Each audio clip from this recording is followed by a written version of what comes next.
do you got there? The Keystone Pipeline. And my theory of change, when I was 27 and wrote The End of Nature, my theory of change was that people would read my book and then they would change. And my guess is that Jim Hanson's theory of change was people will look at these numbers I'm putting up and then they will draw the obvious conclusions and change. And I don't think either one of us thought we would end up in jail, you know, about them. That's not how change happens. Change happens when people mobilize. Don't stop. Say what? Ain't no power like the power of the people, cause the power of the people don't stop. Say what? Ain't no power like the power of the wind, cause the power of the wind don't stop. Say what? Ain't no power like the power of the sun, cause the power of the sun don't stop. Say what? Ain't no power like the power of the wind, cause the power of the people don't stop.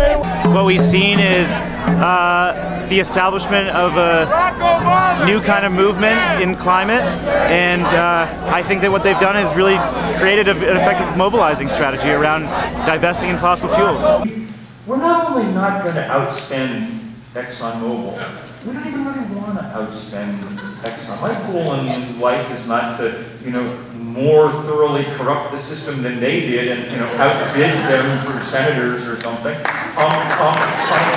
We need to bring the currency of movements to this. We need to bring passion and spirit and creativity, and sometimes we will have to spend our bodies.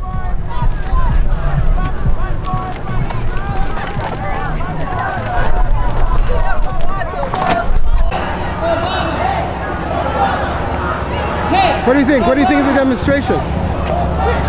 Unexpected, but pretty cool. Do you know what it's about? Well, it looks like stopping the pipeline. You know about that?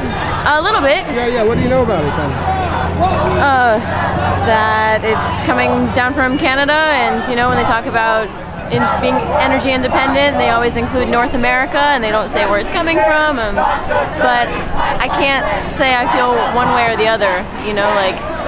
We're an energy dependent community, but they say this has something to do with the global warming and that the cost of that isn't being factored into the cost of the fossil fuels that are being put out into the atmosphere that they claim is causing it. Oh, that's absolutely true. I absolutely agree. And it's funny, I remember reading a quote that said Mitt Romney, when he was governor of Massachusetts, he said, it makes more sense for us to have gas prices like they do in Europe because that more accurately reflects, the true cost of oil, and it would get us to, to search for alternative fuels. So, so in that sense, yeah. I mean, so I guess, like short term, I understand a pipeline because yes, there's energy demand. Long term, it's the dumbest thing ever because we shouldn't even be exploring further fossil fuel developments. Hey, get off it! This land is not for profit! Hey, get off it! This land is not for profit! Hey, get off it! This land is not for profit! Hey, get off it! This land is not for profit! Hey, get off it! This land is not for profit! Hey, get off it! This land is not for profit! Hey, get off it! This land is not for profit! Hey, get off it! This land is not for profit! What brought you out? Why are you here? Why are you holding up a pipeline? Because I have grandchildren. And what about them? How will they be affected by this?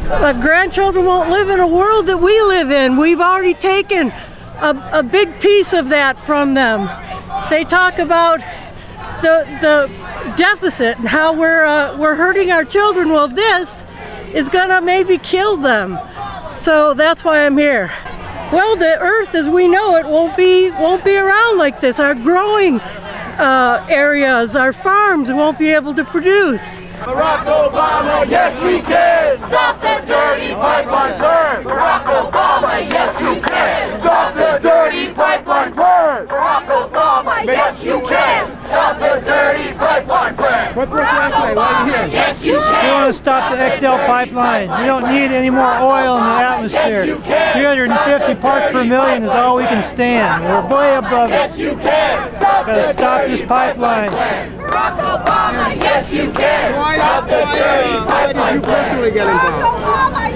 Because we feel that we really need to go another direction, that we've got enough dirty oil and enough dirty energy supplies in the pipeline. We need to try some new directions, and now that we've got another president that he's been re-elected, we need to really push him to go solar and wind and get into something that we can actually be proud of and not lining the oil companies' pockets. The shareholders. Like, you're almost making eye contact with him. Yeah, even though he's in Thailand, you know, I can picture him sitting in there looking out at me.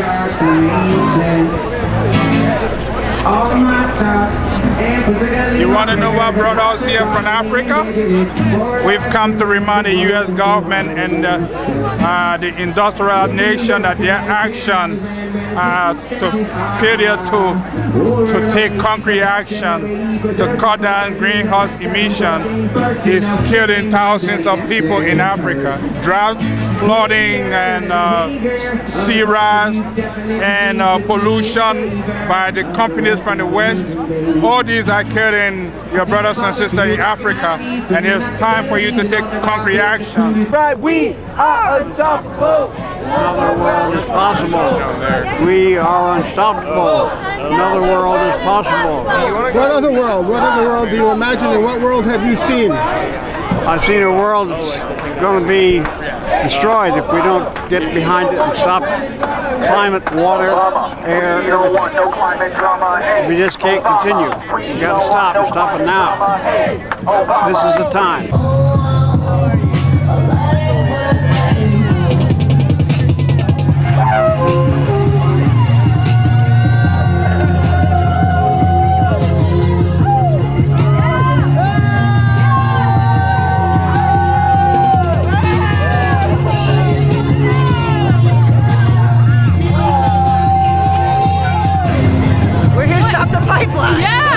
So how can you do that?